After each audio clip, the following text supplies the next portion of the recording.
Welcome in everyone to our webinar today. Just gonna wait a minute here, let some people get into the webinar before we get started. Thanks all for joining on time.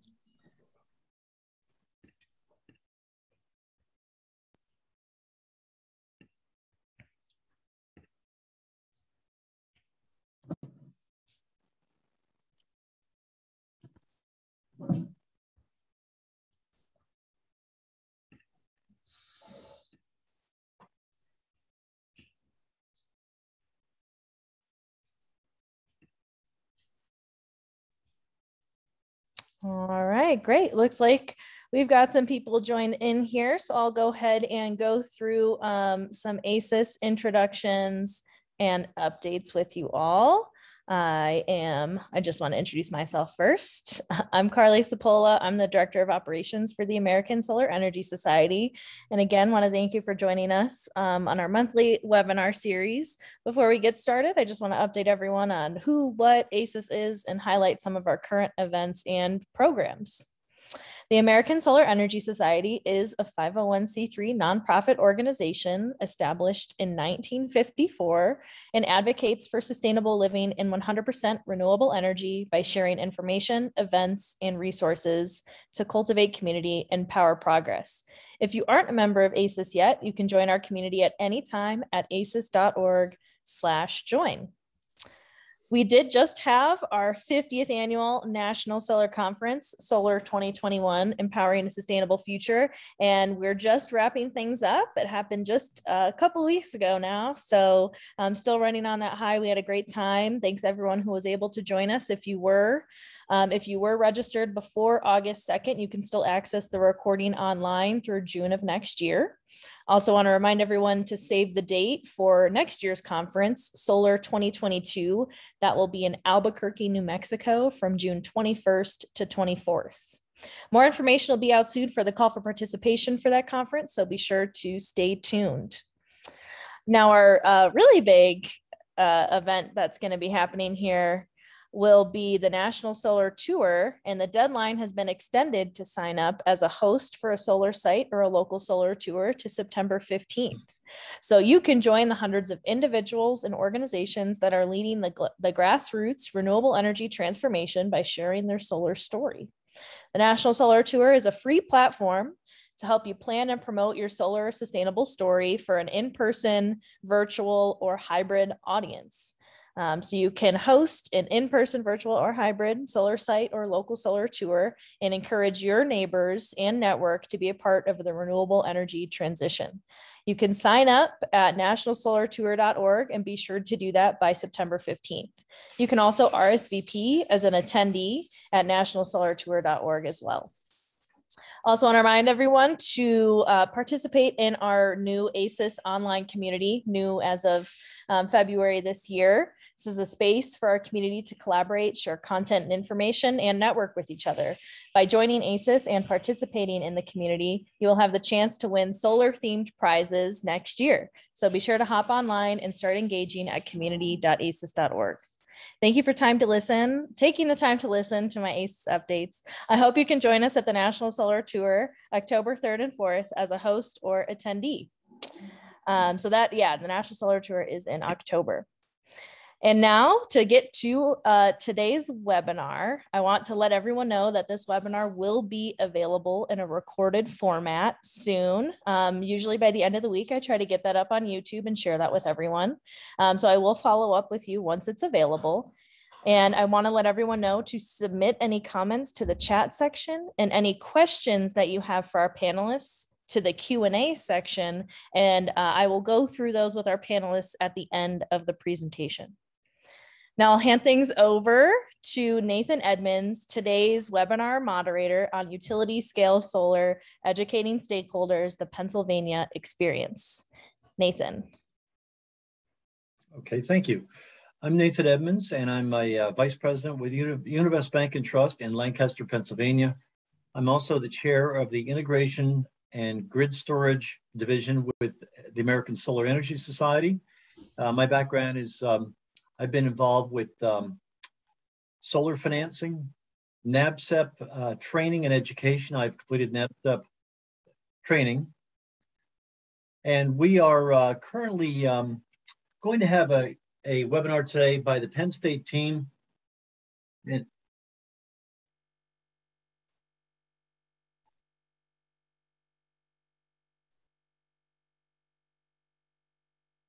Oh, Nathan, are you there?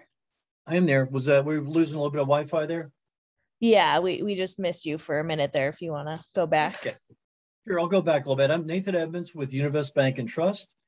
And I've been involved with solar. We've financed a bunch of solar projects in the Philadelphia region. I've completed NABCEP training. I've been a teacher at Westchester University and Old Dominion in finance and marketing. I'm also the current chair of the Grid Integration and Storage Technical Division with the American Solar Energy Society.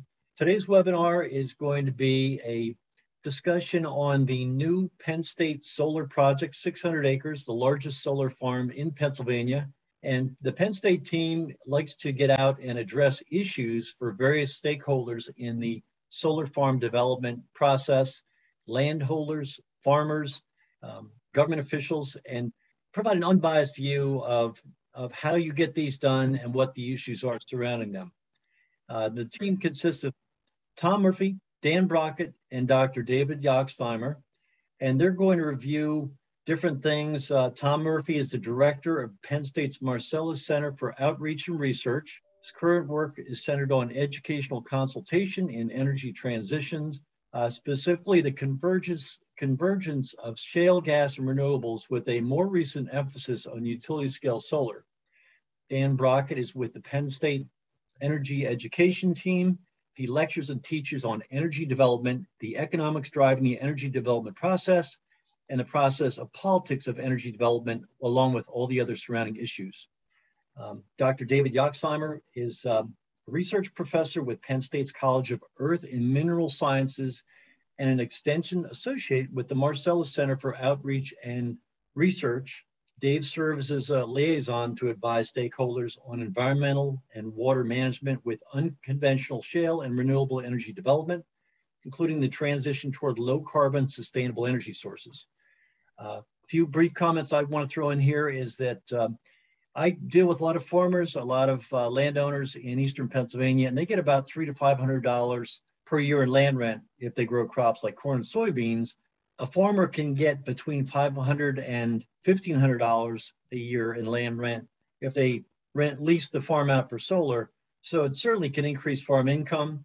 The cost of solar has come down to about 1.7 cents per kilowatt hour for utility scale solar, which is well below the current price of 4 cents per kilowatt hour. And the last thing is that Penn State should have some great lesson learned for us with their new solar farm, especially operating a solar farm in a cold climate. And with that, I'd like to turn it over to Tom, and he's going to begin the webinar. All right, Nathan, thank you. And thank you, everybody, for joining us today. So as Nathan said, we're going to talk about some of the experiences we've had in Pennsylvania. I'm joined by my colleagues, Dan and Dave. And again, we're going to highlight some of the things that we've learned as we talk about utility scale solar and show some of that, demonstrate some of that here today, and then hopefully get into some questions that maybe some of you have about the techniques we use and some of the broader issues that we've dealt with in that regard. So I'm going to share my screen, Nathan. If you can just confirm that you can see my screen. Yes, I can. Okay, great. So what we did actually just prior to COVID kicking in is we put together a virtual tour so that we could show people what energy development looks like in the state of Pennsylvania and some other states nearby, because of some of the work that obviously we're doing within the Commonwealth and globally on a variety of topics dealing with energy. We brought a lot of expertise from our shale story. We had worked with a couple 100,000 people across the state over the course of time, all different types of stakeholders, from environmental groups to legislators to landowners to academics and others, on a variety of issues and topics. And we learned a lot of lessons in that. And when utility scale solar really started to show itself in Pennsylvania, we recognized there were a lot of the lessons that were applicable, and we brought them forward. One of the things that we had been doing was running a lot of physical tours, taking people out Again, on the shale side, helping them to understand what the issues are, helping them to sort through issues that had to be mitigated over time, aligning research with that, et cetera, et cetera. So in doing that process, we recognized that it was difficult at times to get everybody out there. And it was also difficult to get the broader public out. So we put together a virtual tour, a virtual immersive tour that we could help people to step into the space and get an understanding of what energy development looked like. Essentially, when we put these together, we did one for solar, we did one for shale gas, and we also did one, or working on one for wind. We're trying to answer the question, in essence, what's upstream of your light switch? So assuming it came purely from one of those sources, what actually occurs behind the scenes? So that's what we were trying to do. Again, a recognition that the broader public really didn't have a good feel for it, and often really wasn't going to have a chance to get out there and see it themselves. So we're viewing this today in the flat, in a flat screen in Zoom, of course, but this is really intended and set up to be seen through a virtual reality headset. It can be done both, but we like the virtual reality headset, but you get a feel for it here today to see what's in it. In essence, we filmed this in 360. These are snapshots in time, and I'm going to talk a little bit about what's in these, and then we can embed things in here. But it gives people a chance, again, this is in 360, so you can see I moved it there. It gives people a chance to step out there and to understand in much greater detail as they're starting to make decisions about, should I lease? What kind of energy policies should we have? Do we need township ordinances? All the different ramifications of solar going forward, we're trying to inform that discussion in the state of Pennsylvania and beyond. We're not trying to advocate for solar, just like we didn't advocate for gas. What we're trying to do is educate in that space and bring people to the dialogue. So we work with energy companies, in this case, solar energy companies, legislators, different groups, landowners, again, a very broad array of people. So we're very holistic in the topic and how we come to it. So what I'm going to do here real quickly in the course of just a few minutes, maybe 15 minutes or a little less than that now, is take a walk through some of this development and show, as Nathan alluded to, one of the larger facilities that's been built in the state of Pennsylvania. And we'll break that down in some pieces. Dan will talk about some of the trends that we're seeing within the state. Dave will talk about some of the environmental issues. But what we're trying to do with this visual in front of us here in the series of a couple of these 360 images is kind of build a foundation that we can talk about some of those other issues going forward. So that's, again, what we're going to do right here. This put a timestamp on this facility, and this is the Lightsource BP facility, and this is down in the south central part of Pennsylvania. This is at very, very early stages. You're familiar with these, I'm sure. This is a utility scale or a grid scale project that's occurring in the state of Pennsylvania. If you're not from Pennsylvania and don't follow the industry uniquely to the state, you may not know that we do not have community scale solar here within the state. As I say, companies are leasing for it. Legislation has been proposed last year and still in the House and Senate this year. So there's a likelihood that that'll go forward at some point in the near or mid future. So we're talking about that here as well. But the work that we're doing as part of this team is the front of the meter type of solar. We're not talking about rooftop or behind the meter, but we're talking about front of meter, something that's going to go in to the grid system and either sold by subscription and the community basis or through a power purchase agreement on the larger utility scale type projects that you're looking at here. So this site here quickly is, again, part of the Lightsource BP. It's a 500-acre operation. This particular site here is Nittany 1 or Nittany 1 facility. This is the 3 facilities of 500 acres are providing 25% of the power needs, electrical power needs at Penn State University and its 22 campuses. So big facility. This particular location, about 175 acres. Topography here, it's kind of turtleback. So water that hits the site is running off in all directions pretty much. So issues about impervious surface, stormwater management, things of that nature, you can see would be less problematic at a site like this versus maybe some other ones. Again, this is September of 2019. Poles, for the racking are being punched into the ground. You can see some of the equipment that pounds them in, get an idea about some of the road system that's put in here. So again, a virtual tour to be able to take officials, planning officials, and others out to a site that maybe they weren't able to go to due to COVID, or might not be able to get to for transportation or physical challenges that maybe they have. Here's a way for them to be able to see that, and a way for us to be able to educate in that space. But again, very, very early stages of what that type of development looks like. We're also able to insert some other things in there and deal with some other topics. So this insert picture talks, gives you some kind of an idea about the scale, talks to some of the issues that are related. We had a group on just this morning interested in wildlife considerations. So, again, from a different perspective here, you get an idea of what would the wildlife considerations be as they face, some of these larger facilities, and how can those concerns be mitigated and dealt with? And again, some of the issues that we talk about and talk to and address in some of our outreach, as well as some of the research being done at the university and beyond. We also get into very specific or more nuanced questions, like things like fencing. It could be dealing with, keeping people out, keeping animals out, keeping the site safe, or what about fencing that allows small animals to go through? Hence the conversation I mentioned about this morning. Questions about setbacks, questions about aesthetics. You can see the line of trees there with this unique placement of this particular site. Again, things that we get into. And also down into more, even more nuance, like, well, what type of fencing and how can you hide some of these facilities? So if a township is considering new regulations, is that something that should be built in? Or, if they're thinking about, well, agrivoltaics, can the site be grazed? Something other than sheep maybe. Can you raise the racking? Well, raise the racking to allow for beef cattle, for instance, to go under it, not disturb it. What happens then to the story about aesthetics or social license within the community, and some of the considerations in that regard. So again, we get into some of the more nuanced views in that regard. We also talk about some of the other components, some of the things that are internal to the site or could be on the site. So we're talking about transformers and inverters and storage considerations, water and feed source, if you're talking about agrivoltaics and running grazing with sheep and things of that nature.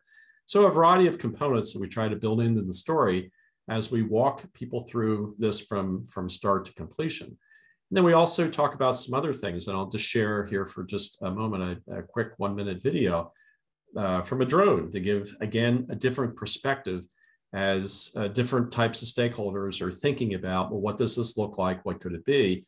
This is a shot actually up in New York State in the Albany area. Not only is it a community scale type of facility, and you saw from the megawatt capacity there, but it also has storage, as you can see right here by the description. So as companies are more and more going in that direction, landowners are facing that in some of their leasing considerations. What does that mean? Are there sound? Are there other things like light or placement or emergency service considerations? Just a lot of different aspects of this conversation. Again, we try to educate the broader community as they're thinking about this going forward. Then we get into, again, closer inspection of that, what can be done inside the fence. So again, if you think about the site that's in the background picture here, the larger picture on your screen, how do you transition from one to the other, start to completion here, as you see, and what is a landowner, what do public officials need to know as they're thinking about what's inside the fence and what's around the fence on the remainder of the property. Battery storage or other types of storage, green hydrogen maybe in the future, again, part of the dialogue that we get into. And also the different species of vegetation as we think about how to plan this from inception and the initial engineering all the way through to completion, particularly if it's going to be grazed, an agrivoltaic type scenario, or if it's not going to be maintained with mowing. Again, what needs to be in there and how does that need to be dealt with? But back to our tour, because I'm sensitive to the time and my colleagues, and we'll talk about some other aspects. Again, this is the first shot. Just a reminder, this was September of 19. Jumping ahead to December of 19, get an idea of racking is further, technology is much further in terms of its placement. These are single axis monofacial panels versus the dual axis bifacial type panels that are going in some locations. This shot here is roughly the same location of where the past shot that I showed. So again, we give an idea with people, what is the technology? How does it work? What about a time frame for the actual construction and then renovation of the site, which we'll see in just a moment? What are some of the materials? What about workforce development? What are some of the skill sets that are needed? And even get into things like, although this is in the beginning, what about decommissioning? What's put in the ground? How does that site going to respond to that during decommissioning? What actually would come out of the ground and why? What would be the cost? What would be the process? And what would be left? So again, a variety of different components that we could get into, and we do with the audiences that we work with. Again, a shot in roughly the same place. I'll just spin around so you can see roads, internal roads, you can see have been reseeded. They haven't started growing there. Some of the land surface between the panels had some herbicide treatments and some new forage that was planted. This is a Penn State facility, so it's a living lab of sorts. So we're trying to inform a broader landowner base, particularly municipal officials and farmers in Pennsylvania about, what will the site be left with, or what can they do with the site over the course of time if they're going to be working inside the fence, and obviously that's not always the case. So again, the timestamp on this is June of 2020. So get an idea of a little less than a year later, but now the facility is up and running, and they're just in a energy production mode. And then to jump forward, this is May of this year, 2021. Internal roads have now started to grow. Forage selection, you can see there, if you're familiar with agrivoltaic systems and sheep grazing, this is mainly legumes on this site. Had a nurse cover crop of some small grains to nurture the final species along. But this site, although it doesn't have sheep on it within the picture, will have sheep on it here shortly. So 175 acres will be partitioned up with temporary fencing, and sheep will be grazing it. So again, give you some kind of an idea of the perspective that we try to provide landowners and others as they're thinking about this type of development as it's taking place in the state. We also, in the last image that I'll show, is just again back to the idea about how to maintain these and thinking about educating in that space and trying to help landowners to better understand and officials to better understand and be able to sort through and delve into a better explanation of exploring what they don't know. Sometimes they just don't know what they don't know. So again, through a variety of tours like this, we've been able to bring a lot more people to some of the questions and issues, and you're going to hear about more of them from my colleagues in a moment. But the site on the left there, one type of facility, you can see the forage species and the way that's maintained is in agrivoltaics, and the site on the right there is mowed and weed eaters and things of that nature.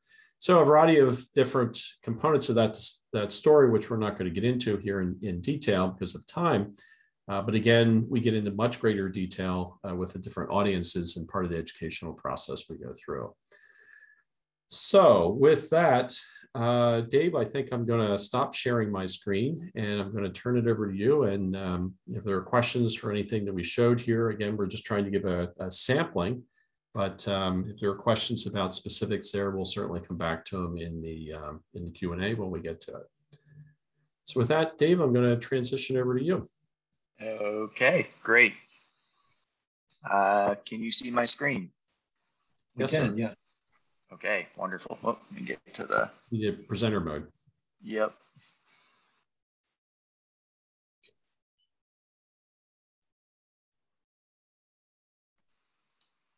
There we go. Okay. Again, I'm Dave Yoxtheimer. I'm a hydrogeologist with Penn State's Marcellus Center. And as Tom had mentioned, we are kind of working on the energy transitions picture right now. We started with shale gas over a dozen years ago. And now as we're seeing more and more solar installations go up in and around Pennsylvania, we're kind of working at the convergence of shale gas and solar energy and other renewables as we seek a lighter carbon footprint going forward into the future. So what I'm going to cover today are some of the environmental considerations. So when we're working with various stakeholder groups out there, whether we're taking a direct tour out in the field and showing them facilities or conveying the information online like this, just kind of give you a flavor of some of the environmental topics that are of interest, at least in this part of the world. I realize we have a sort of a national audience here. So obviously, each region is going to have some unique issues that may not be national issues or even global issues.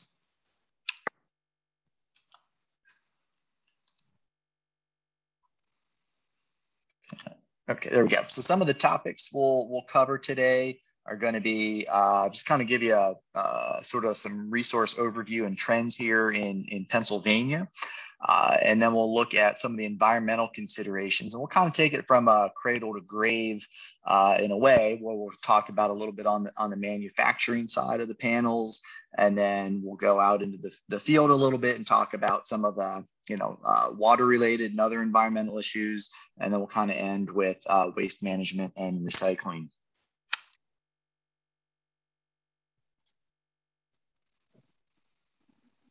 My screen changes a little slow on the draw here, so you'll just have to bear with me.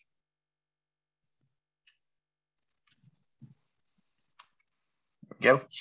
So when we look at utility scale power gen location and capacity, the U.S. has about 1.2 million megawatts or 1,200 gigawatts of power generation. And if we kind of break that down by type, it's about 44% natural gas. It's shown by the brown dots here. There's a little key there on the bottom kind of showing what type of power generation facilities we're talking about.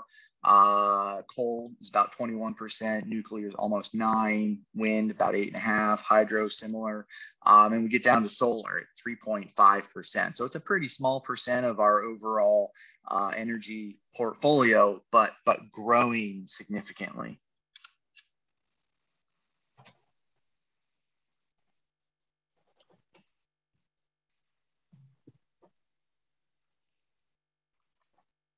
So when we think about, the U.S. power generations, as I'd mentioned, we're seeing a lot of growth, and even over the last decade, solar power is, among the fastest growing additions for power generation.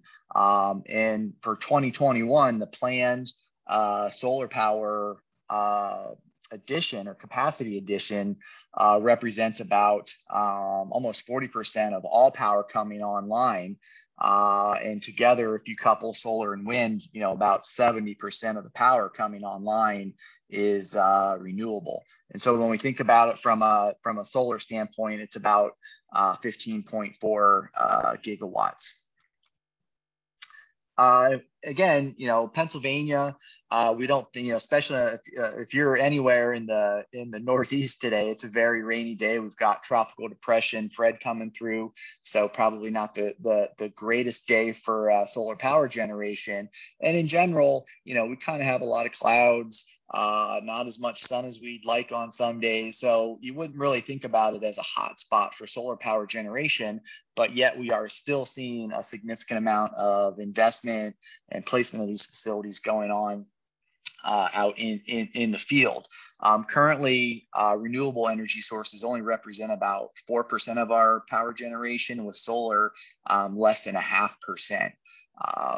Right now, our state's plan is to get 10% of power generation as solar over the next decade, which would decrease our greenhouse gas emissions about 9% year over year, and ultimately represent about $1.6 billion in annual savings. So there is quite a bit of a financial incentive for sure to bring on more and more solar power generation. One of the opportunities out there is to look at existing brownfields, whether those are landfills, abandoned mines, old industrial facilities. To meet that 10% goal over the next decade, we're going to require about 80,000 acres of land to be put into solar, utility scale solar. And the brownfield sites, again, represent a significant opportunity because we can reuse that land in an environmentally and economically beneficial way. So there's no shortage of abandoned mine lands in Pennsylvania. We've done a lot of coal mining over the years. We've got lots of, abandoned or we'll say decommissioned landfills, which we could, turn into, you could think about these as energy parks, if you will. So that's kind of some of the trends we're seeing in this part of the world. Again, I'm going to kind of just run kind of quickly through, on the front end, there are some concerns that, solar panels, the materials that they're made with could, have environmental impacts once, whether it's from the manufacturing process or once those panels are put out into the field.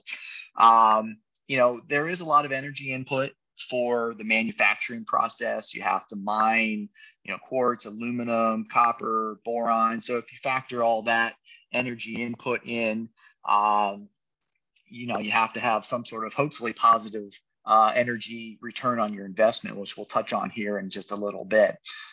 When we think about some of the chemicals, the panels themselves are made out of ethylene vinyl acetate. You've got phosphorus and boron.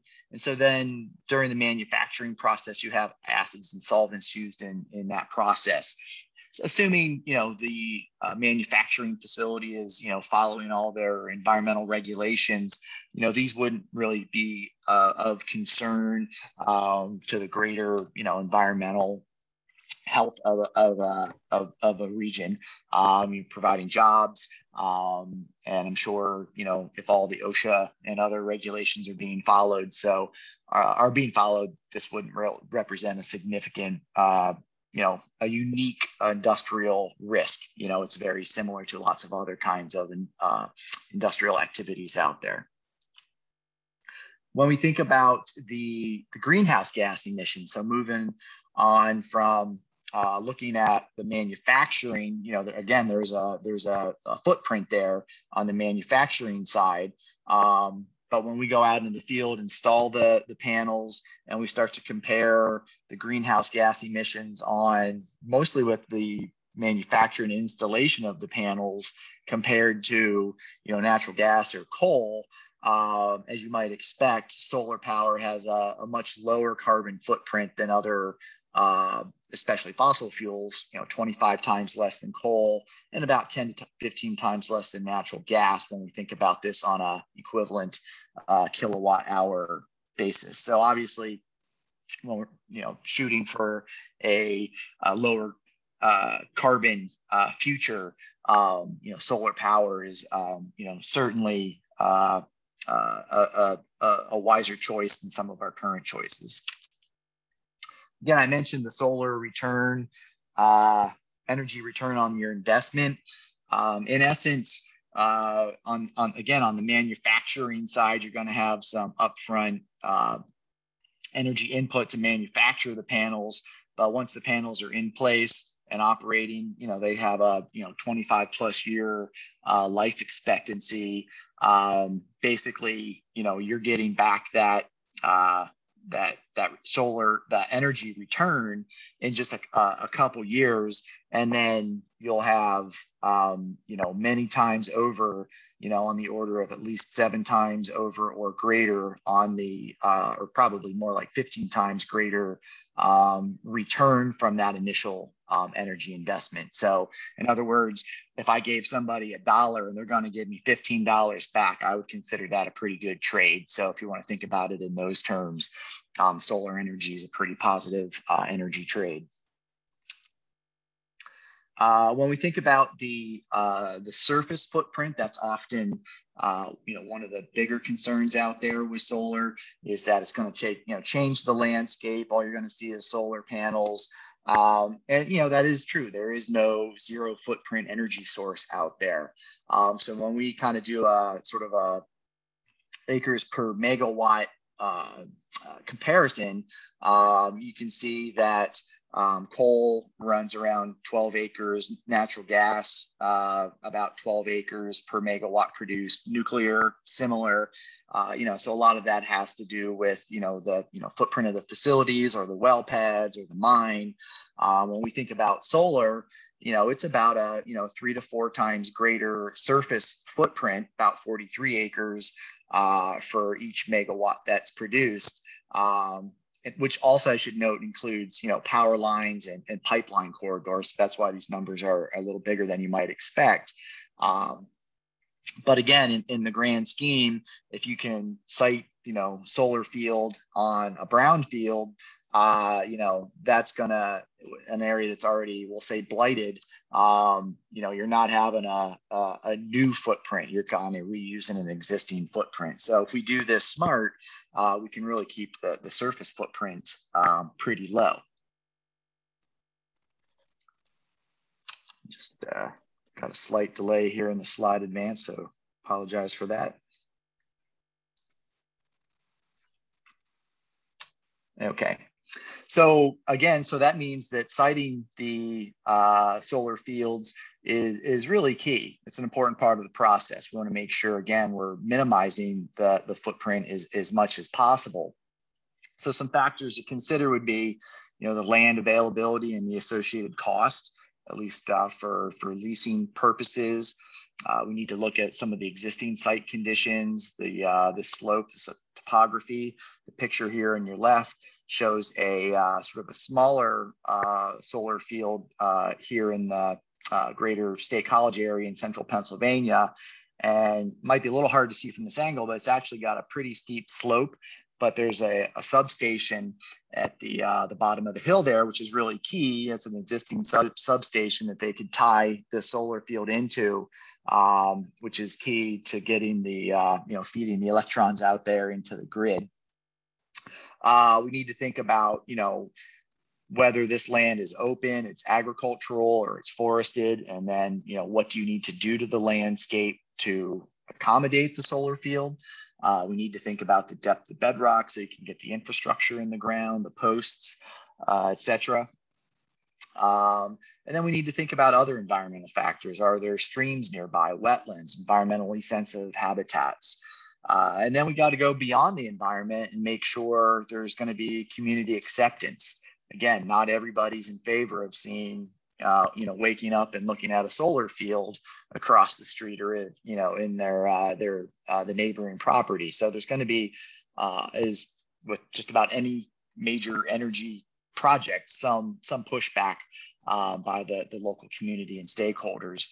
And then again, as I kind of already mentioned, you got to think about proximity to the power grid infrastructure and be able to connect to that.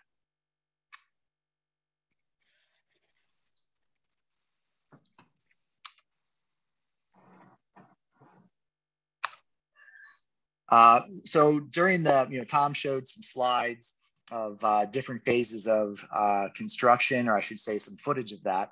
And some of the key things to consider during those construction phases to, again, minimize the, soil compaction and erosion and things like that is to, for one, it might be wise to consider putting stormwater management facilities in advance of putting the solar panels in, where you're going to have a lot more disturbance. That way you've got the stormwater infrastructure to handle any runoff during the construction. Ultimately you want to minimize your, removal of vegetation and topsoil, especially during the wetter months. You want to minimize construction traffic so you're not compacting the soils, especially during wetter periods. And then you're going to have to make sure you have, inspections to make sure you have adequate vegetative cover. One of the things we're seeing is a lot of solar energy going on top of what was once a productive agricultural field. So how do you try to find a balance in there without losing farmland? Your fields are going to be converted to, perhaps a grassy cover or maybe gravel, depending where you're at. And so while you may lose some of your tillable lands, you can also, work certain crops, if you will, in and around the panels. And some studies suggest that you can actually have some pretty, positive synergies. You can actually have better soil moisture retention, especially where if you think about where the panels are actually shading the ground, you have less evaporation or evapotranspiration. Certain crops actually saw, twofold or greater increase in crop production. Again, this is going to be, sort of geographically different depending on, your climate. But then there's actually a sort of a positive feedback, because cooler temperatures from the ground will actually allow the solar systems to operate more efficiently. And so, and again, the study that's noted there from Barron and Gafford, said these results occurred in both, more arid regions and both temperate regions as well. And then there's a lot of other types of synergies, creating, pollinator-friendly planting, livestock grazing can be had, especially with sheep, for instance. And so these kinds of studies and programs are in place with our Penn State solar field that Tom had mentioned and you saw some shots of earlier. One of the concerns we hear out there from the stakeholders are, what about potential hydrologic impacts or groundwater contamination? And in short, you are going to be modifying the landscape. And as we mentioned, there are some better practices out there. Some of the factors to consider would be storm duration, soil types, ground cover, ground slope, panel angles. And depending on the land cover, a study by the American Society of Civil Engineers, did note that there, depending on, again, the land cover, you might see some increased runoff, but generally not enough to warrant significant installation of stormwater facilities. And so again, if you had got, more of a grassy area, probably, and it's a relatively flat area, stormwater runoff shouldn't be a significant concern. There may be some other water quality considerations if you are going to have a lot of runoff because of the soil conditions or the land cover conditions. You could have erosion and sedimentation issues. So again, stormwater engineering would manage that. We're getting asked a lot about, well, what about the metals used in manufacturing of the panels? The modern panels are using, silicon, boron, and the EVA, in essence, the ethyl vinyl acetate. And these are relatively insoluble and inert, so they're not going to leach out in significant or even really detectable concentration. So, so groundwater contamination from any leaching metals really is not a concern. Some of the older panels do have some cadmium and tellurium, but again, they're encased in a, basically a, plastic or glass coating. So again, there's really pretty minimal potential for water quality issues beyond erosion and sedimentation issues. And just the last slide here, when we think about, the end of life cycle, waste management and recycling, these panels, the infrastructure, the posts are aluminum, maybe steel, obviously very recyclable. And you can harvest out any copper and other metals. So most of the materials used in these panels are recyclable. And there are efforts out there on the nonprofit and the profit side to recycle these materials, harvest them, and be able to reuse them in a beneficial way. So with that, I'm going to pass the baton over to my friend Dan, and let you take it away. All right, thank you, David, and nice job there. I appreciate that. So here's what we're seeing in Pennsylvania right now. Hopefully everybody can see this screen as I go through. Yes, mentioned early on, this is a northern region compared to some of you who might be living there, but there's enough sunlight everywhere in Pennsylvania. We are an energy producing state. We export energy to other states. And so we have a lot of high transmission lines, substations, and so forth. We have a history of heavy manufacturing, steelmaking, et cetera. And so some of those were built for a higher capacity than currently used. That should all line up for opportunity here for utility scale solar, right? So here is a PJM map in our region of proposed solar sites. And as you can clearly see, you can walk from one to the next right across Pennsylvania, or those dots are just super huge there. But I want to warn up front that we have a lot of potential development, but we don't have a lot of real development yet.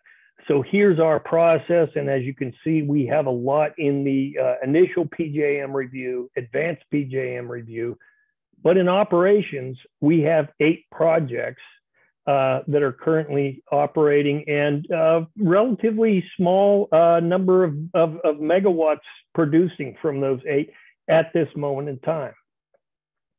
So here's our total projects. That has gone up over 400.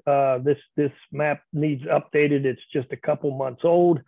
And about 20% of these include something for battery storage.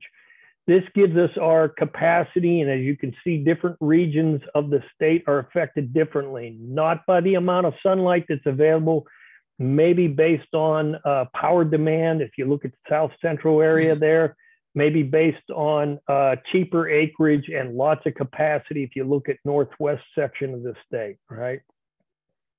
So someone asked in the Q&A, and David had a different number for this, and that's not because our math is so far apart. It's because he's counting everything, and I'm just counting the physical footprint of the solar array and the things that are on the ground on that site.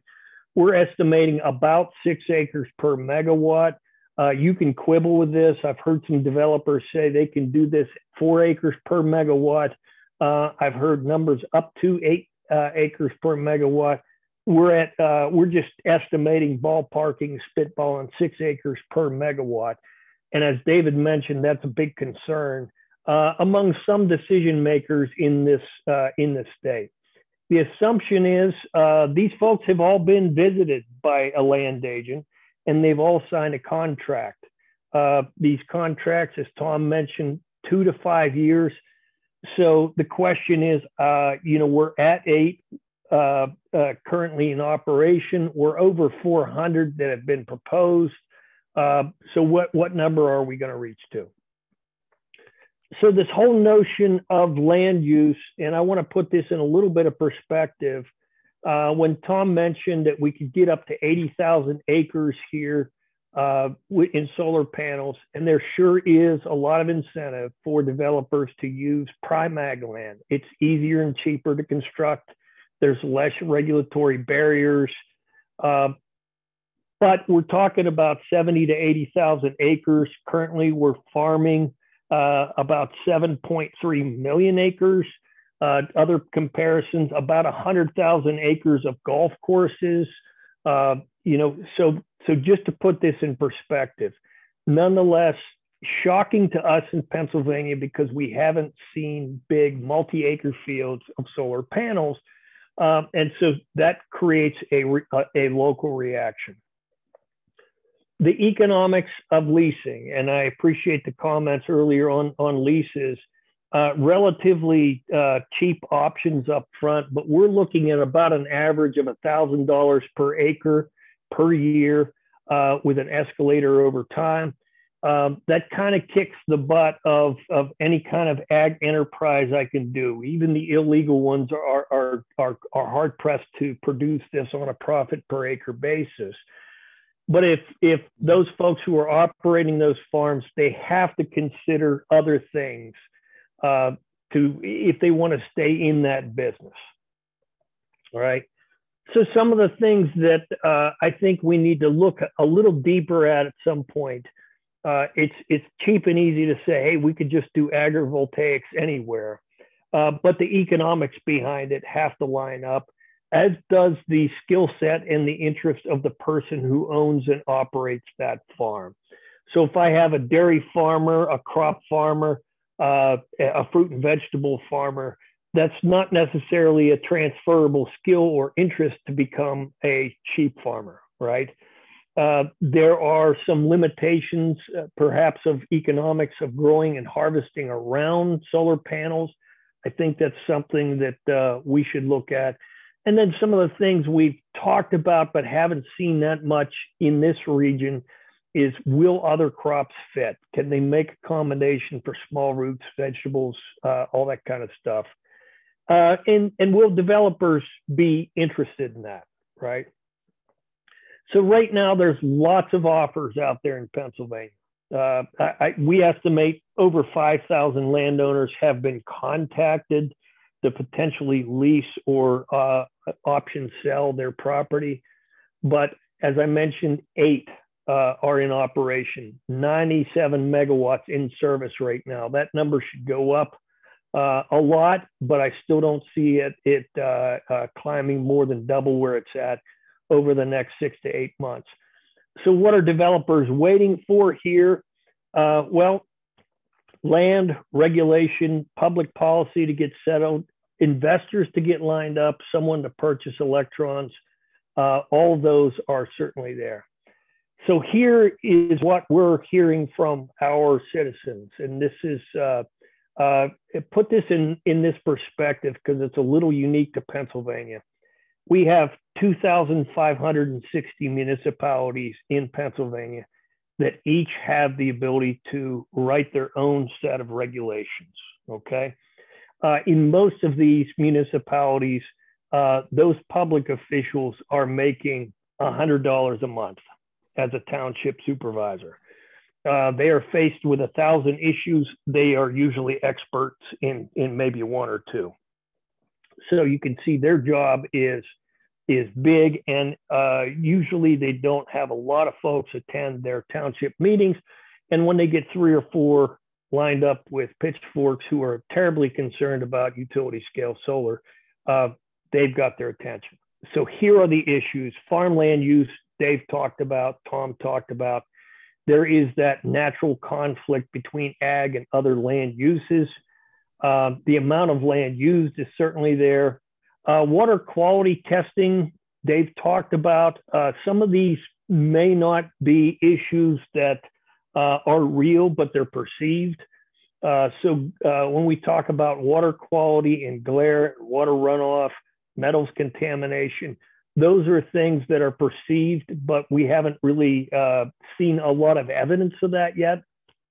But maybe the most important thing is that view shed. When I buy my 1 acre lot, build a beautiful house overlooking a farm field, and that farm field is going to be full of panels next year, that might be very concerning, right? So just to finish up here, you probably can't reach energy goals 1 megawatt at a time or less.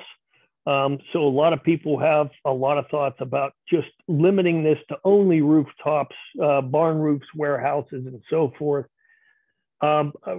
Surprising amount of controversy on this topic, and there seems to be no place where you can put any energy project where it won't bother anyone. And so those who are in the business and those who are working with public policy need to recognize that that's just a fact of energy development. And this topic is, of course, controversial and polarizing at different levels in different places. I will say there are some areas where we see thousands of acres proposed and crickets chirp. No one seems to object. Other places we're looking at a 20-acre development and folks are up in arms. So with that, I'm going to end it, and hopefully we can get into some good Q&A here. Perfect. Yeah, definitely. I'll go ahead and get started here. We've got a question in the chat from John Bleem. Can you share a few metrics on your projects? 1, acres per megawatt, 2, annual kilowatt hours per kilowatt DC and DC/AC ratio range for your area. I believe that was when Tom, you were giving your presentation. Carly, the acreage comparisons that were made, I think we've talked about that, the average of the 6 acres per megawatt. So if you look at the size of the facility, Penn State is purchasing their power from, I believe that's a 72 megawatt facility. There's also another one in the area that's supplying power through a power purchase agreement to the city of Philadelphia for their public transportation system.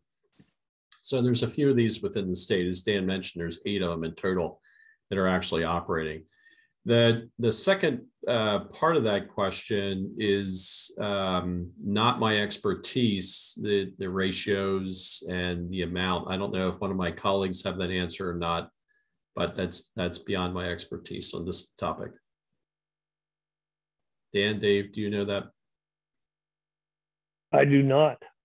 No. Yeah, I can't unfortunately add to that one either. Carly, we know there's some other, we have some other colleagues that were deeper in that part of the story, and we could certainly glean that answer from their conversation and circle back here if there was a desire to do so. Okay, yeah, that sounds great. I can follow up with you guys if That'd be great. Yeah.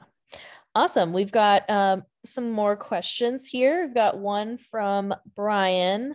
What is your most convincing point to investors when trying to persuade them to invest in solar? For anyone who wants to take that.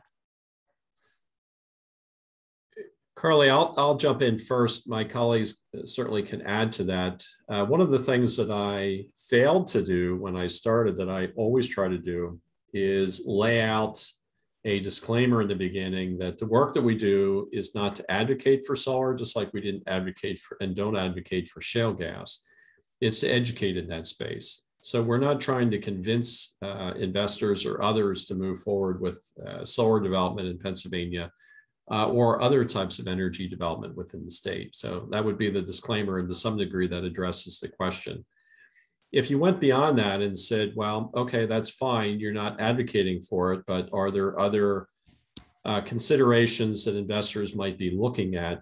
I think one thing, and it wouldn't necessarily be to the favorable side, but one of the things that we see is within the state of Pennsylvania, through some of our colleagues and the research we're doing, that 87% of the municipalities within the state in Pennsylvania do not have a ordinance in place dealing with utility scale solar. 87% of the 2,560 communities that Dan referenced do not have ordinances in place. The downside of that is companies like to have some sort of commercial predictability before they make those final decisions, especially at the local level with ordinances and things of that nature. So that's actually one of the bigger challenges.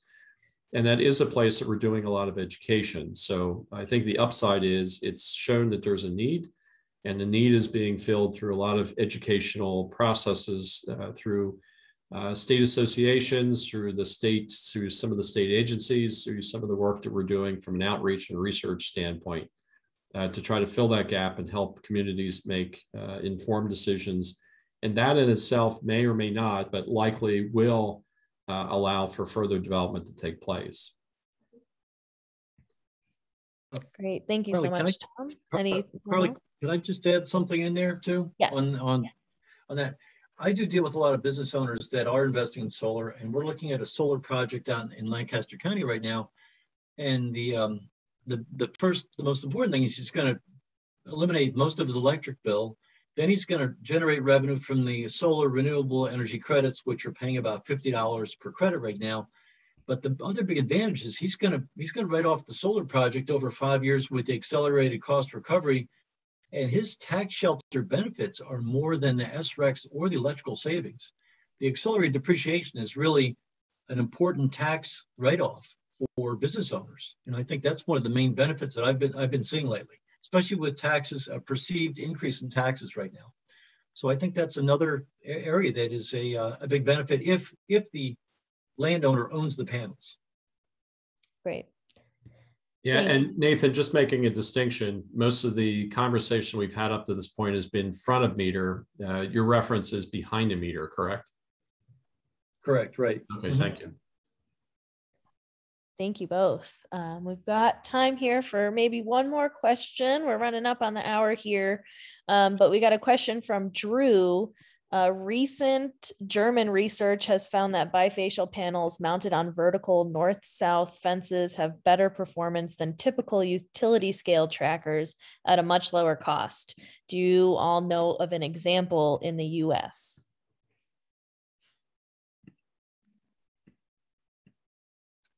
This is Tom again. I do not know of an example of that in the US other than research is being done in that direction on lots of different orientations of panels at both the monofacial and bifacial and other types of materials. So a lot of that expertise is being shared across the ocean. We expect to see more types of those installations of using those test installations of those different types of processes. And we have folks, even at our university, that are doing some of that research even now. Dan, Dave, follow-up comments?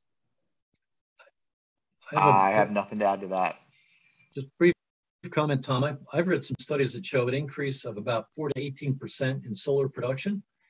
And some solar projects are putting white stones beneath the panels, so they're getting reflective light hitting the back of the panel and boosting the efficiency. So I sounds like it's pretty successful, but I don't know of any specific projects.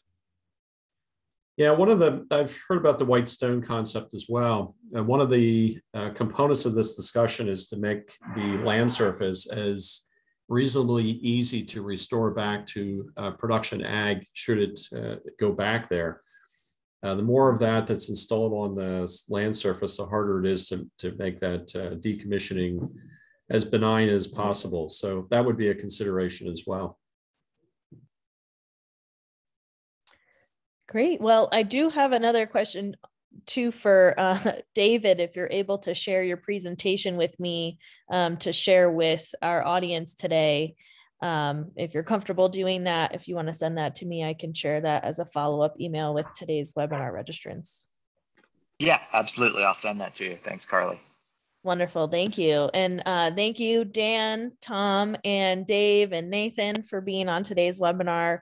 Really enjoyed all of your presentations and, really excited for the future of solar and farms and what we can do there. So thank you all for joining today. Really appreciate it. Thank you, Carly. Thank you, everyone. Thanks, everyone. We'll follow up with you later this week with a recording of the webinar. Have a great rest of your week, everyone. Take care. Bye. Take care.